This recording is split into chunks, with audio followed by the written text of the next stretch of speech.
Well, President Obama's biggest threat, forget Mitt, try Ron.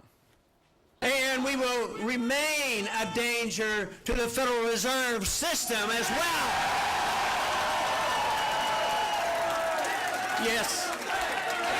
And the Fed, right, and the Fed. Yeah.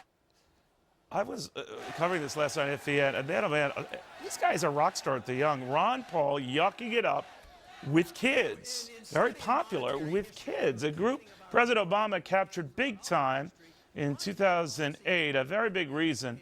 Katie Pavlich says that Ron Paul could be an even bigger threat to him as a third-party candidate now. Now, of course, as we know, Katie, he's told me, he's told others that's not in his plans, but he's never unequivocal about it. Having said that, the argument is if he does run, he draws many more votes from the Republican nominee. You're arguing, don't be surprised if he draws quite a few from the Democratic nominee. Explain.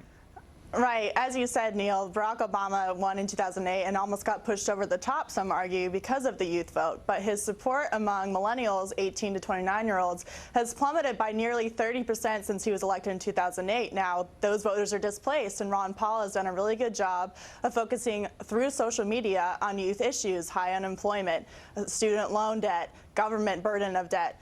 And so in the race for 2012, should Ron Paul decide to run a third party,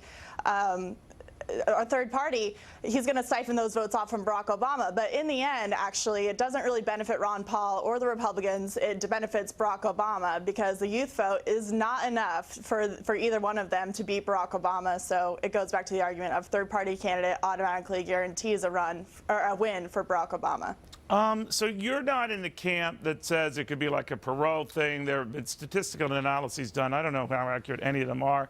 That Perot, in retrospect, drew almost equally from then George Bush Sr. and Bill Clinton. Other Republicans say, no, much more from George Bush Sr., and he handed the election to Bill Clinton. Statistically, I guess you could make a case either way, depending on your frame of mind.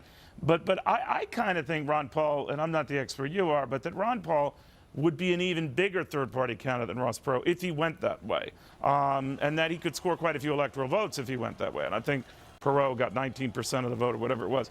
Do you see that? And ultimately, is that big enough to take it away from the Republican candidate? Absolutely. I think that Ron Paul is a bigger third-party, or would be a bigger third-party candidate than Ross Perot. His supporters are very avid. They're going to follow him through all of the primary processes. And I think he will pull votes away from both Barack Obama and the Republican candidate. However, once again, I think that we all need to realize that that guarantees a win for Barack Obama. And if youth voters are upset with his policies, if they're upset with his policies, they're going to get stuck with them for another 4 years should Ron Paul decide to run for a third party. Well, we're not there yet, Katie, but good words as to say when we come back. Mitt Romney, political soup.